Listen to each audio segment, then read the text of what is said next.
Hey guys, this video is going to hopefully be much quicker than the last one, and at the end of it there is going to be a video that goes over the war that we're about to talk about, so it'll kind of like move seamlessly in this play pause. At least that's the plan.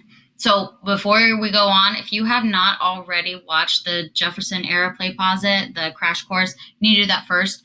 That you pretty much need to know that stuff in order to kind of get what we're about to get into. So let's get right into it. So Jefferson definitely had kind of a rocky presidency, right? He starts off on a high, got a lot of support, easily gets reelected, doubles the size of the United States. Then we're starting to deal with this whole British and France constantly being at war, wanting us to pick sides, wanting to stick with what Washington had done, and hey, don't pick sides, let's stay neutral. But then we got Britain impressing our soldiers and coming onto our ships, taking who we feel are Americans, which were really mostly runaway British soldiers, but hey, whatever, that's how it worked. So we've got impressment going on. We've got Britain starting to put some trade restrictions on the United States, and it's starting to kind of impact our economy. So how do we respond? Jefferson puts on the Embargo Act, which basically stops all trade between us and any foreign country. And that's when he really starts to go downhill as far as popularity goes, because it's starting to affect the economy. We thought that it would, affect the British or it affect the French, but it pretty much doesn't at all. And our economy just keeps sinking. So definitely not a great situation to be in, or a situation that you want to pick up the pieces after. But here we go. James Madison takes over after Jefferson's second term. He was Jefferson's Secretary of State. He becomes president in 1809, and one of the first things he does is he repeals the Embargo Act. Replaces it with somewhat of an Embargo Act, but it's a lot less strict because we can pretty much trade with any foreign country except for France and Britain. And those restrictions under this act say that if they begin to basically stop impressing our soldiers, if they begin not violating our neutrality agreement and making us pick a side, then we will begin trading with them. So Madison doesn't really hold off for this. He pretty much lifts the restrictions on France pretty quickly because he says he trusts Napoleon, which is no surprise because Republicans have always kind of favored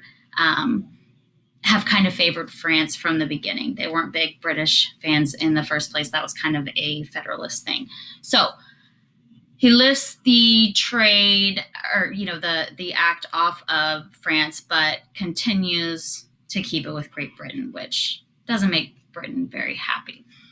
So not only are we dealing with these issues on the seas and in the economy and trade, we're also starting to see conflicts emerge in the West for the United States, which isn't new. We've been starting to settle out West ever since we had gained independence. And really before that, if you remember, we were ignoring the proclamation line anyways.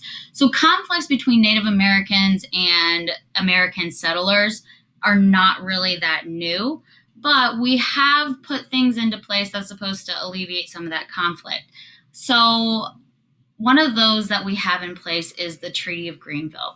And the Treaty of Greenville was signed under Washington because tensions had been growing in that Northwest Territory as we start to settle into Ohio and Indiana. And the Northwest Territory that we're going to mostly focus on in this presentation is going to be Ohio and Indiana.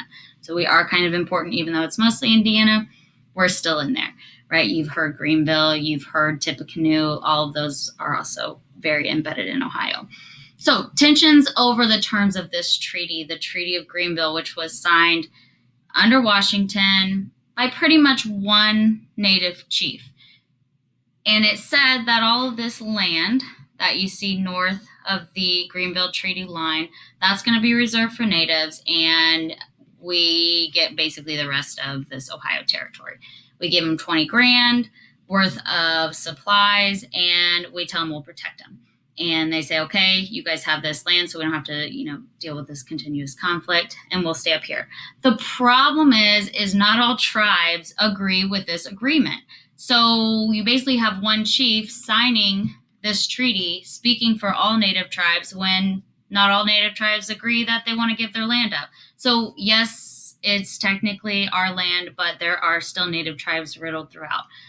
So as we're starting to move west, the more people that are moving into this Northwest territory, the more conflicts are continuing. And Britain, who is kind of sitting up there in Canada, they start to see this as a golden opportunity. They don't really like Americans anyway, so hey, let's start arming these native tribes. And maybe, they'll stop or slow the movement of the Americans into the Western territory, kind of to mess with us a little bit, but also it's better if we're not as strong of a country. So if they can slow that process at all, that's great for them. So Britain is beginning to actually support these native tribes and give them arms. Through all this conflict that we're seeing in this territory, we see a leader emerge, and his name's Tecumseh. Probably heard of him. Tecumseh is a Shawnee chief, and he's mad. He's very angry about seeing this land taken by these white settlers.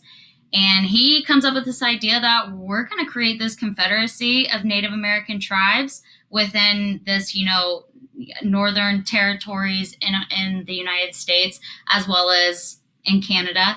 We're going to come together and we are going to make sure that we maintain our land and what's rightfully ours. And it's him and his brother, who has a really hard name to pronounce, but he goes by the Prophet.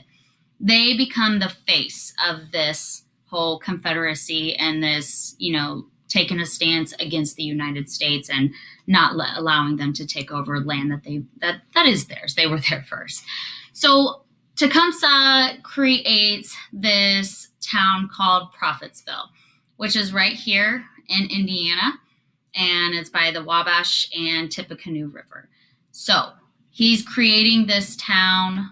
We're starting to see Tecumseh gain a lot of support, not even just in this territory, but even down in more southern territories, all the way, his goal is all the way down to Florida.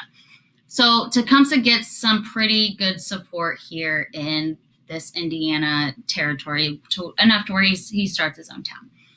Now, William Henry Harrison has been placed as the governor of what we would consider as Indiana Territory. And the nickname is it's Indian Territory because this is where a lot of those tribes are still hanging out. Tecumseh is really catching Harrison's eye because Tecumseh is very well spoken, very well put together. He speaks to, all types of tribes that respond very well. And he's starting to get a little worried that not only is Tecumseh gaining more Native American support, they also think that he's getting backed by Britain. So it's kind of a double whammy where Tecumseh is just this rebel that we got to keep under control. And Harrison is saying, listen, he sits down with Tecumseh, you got to agree to these terms of the treaty. And Tecumseh's basically like, dude, we didn't sign that treaty, not our treaty. And they couldn't really come to an agreement. But they did at least avoid conflict. But Harrison, again, he's worried that Britain is backing them. He's worried about all the support that he's starting to get. So in November of 1811, Harrison takes an opportunity that he sees. Tecumseh heads down to talk to the Creek Nation about joining his confederacy. He leaves his brother, the Prophet, in charge of Prophetstown. While Harrison begins to kind of move troops into position just to kind of intimidate the Prophet a little bit, and the Prophet takes the bait and he attacks. He attacks Harrison's army, and they're kind of successful at first. They break through the lines. It's a day-long battle, but pretty much Harrison overwhelms the natives. We just have better weaponry than them. So we're able to actually cause these natives to retreat. And then because Harrison wants to prove a point, he sets fire to the entire town of Prophettsville. So he sets fire to this entire town. Tecumseh, fearing for his life now, knows he's being targeted and sees this as a threat, and he flees to Canada. And from all of this, we're starting to see how dangerous that Northwest Territory is really becoming. And more than anything, we have Americans that are worried, not just because of Native tribes, but now we're fearing, and we've got this conspiracy and this idea in our heads that Britain is actually behind all of it. Britain is supporting these Native tribes, and that's how they're getting their weapons, and that's why they're putting up such a big resistance to these white settlers that are coming in. So we see this group called the Warhawks begin to emerge. Now, the Warhawks are typically from the South and those Western states that have begun to, apply for statehood. So these Warhawks begin to make some pretty compelling argument. They say, hey, Britain is supporting these native tribes, and that threatens Americans' well-being, and it threatens our movement out into the West. They're placing trade restrictions on us, which to the South was detrimental because they're no longer buying up their cotton and buying up their tobacco, and that was pretty much their biggest buyer. So these trade restrictions are really starting to hit the South, and then you've got impressment happening on top of that. So with all these things, these Warhawks are calling for war, and they are being loud about it. And Madison's got a deal. But we have some opposition. We still have Federalists, even though we know that the Federalists really aren't going to be a relevant party here going out. We do know that a lot of Northerners are not agreeing with this idea of actually going to war with Britain. And they've got compelling arguments too. First of all, are we even ready for another war? Here we are, not even 30 years out of our Revolutionary War where we gained our independence in the first place, and we want to go right back into basically another war against Britain. And not only that, Jefferson, if you remember, he completely shrunk our Navy. We got no Navy. Our Army's still super weak. We don't have any leaders even close to George Washington right now. And that scares us. So not only that, France not going to be able to help us because they're already in their own conflicts with Britain. So there's no way they're going to be sending us resources. And there's no grand cause. We don't have that same grand cause that we did gain our independence. I hate the king and I'm going to go take up arms against him. We don't have that grand cause right now. We're just kind of mad because Britain keeps picking at us and they're bullying us a little bit. And is that really a reason to go lose, thousands of lives? I don't know. But ultimately, Madison ends up caving. Madison asks Congress to ultimately make the decision. How are we going to handle? These are the things that Britain has done to us, but it's up to you. And ultimately, Congress does vote in favor of war by a 13-19 margin. And that is a very slim margin. Almost every time we have declared war in this country, it has either been unanimous or no more than 6 people have opposed it. So this was a big deal. This was almost like we were being forced into this war because this group that had kind of overtaken Congress wanted to so that the South could prosper again.